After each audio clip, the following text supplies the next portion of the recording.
One time my dad was traveling through we were living out in the woods, and he came home and he was white as a ghost, and he had his rifle out. He always carried a rifle for the aforementioned moose that we discussed. And because he hunted them, and also they might kill you. They love to stomp dogs. And he went down one of those old seismic lines, except there were no hills. It was just deep forest. And we're talking out in the middle of nowhere. There's nobody out there. And he was about 20 miles from the house. He turns around in a swamp, and the wind was blowing pretty hard in the swamp. So he said, I can't go any further.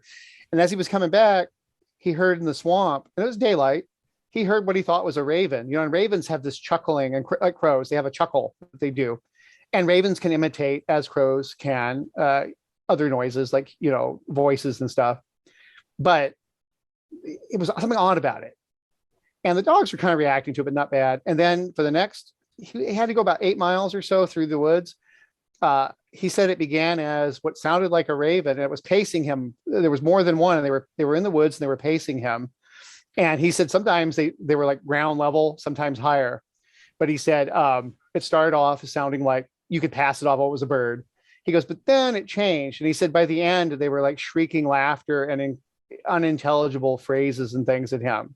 And the dogs were just like losing their minds. The dogs were like looking in all directions, and he could barely get them to function. And then they finally got scared enough, and they just ran, like just bolted for the river. And he dropped down the river and came home. So who knows? There are birds up there, but I've never heard.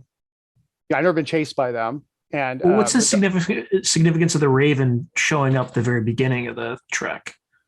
Oh, nothing. Just that they're around. What I'm getting at is that there's a. Well, he didn't see one. He thought he heard him. Okay, the call. Right. Yeah. What I'm getting at is my dad is, or was last I talked to him, fairly. He had some weird experiences, but he was pretty rational.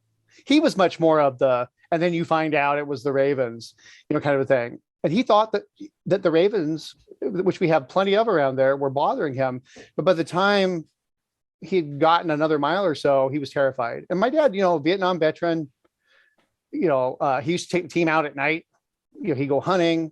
He and we're not talking sport hunting. My father, put on the coonskin hat and take a canoe and go up a creek somewhere, and you don't see him for 2 days, and he comes back with a bear. That's my dad. And so, and not superstitious. My mother was highly, she was a fundamentalist Christian. My father was not quite an atheist, but definitely a agnostic. He did not believe in God. And so he didn't believe in ghosts or anything like that.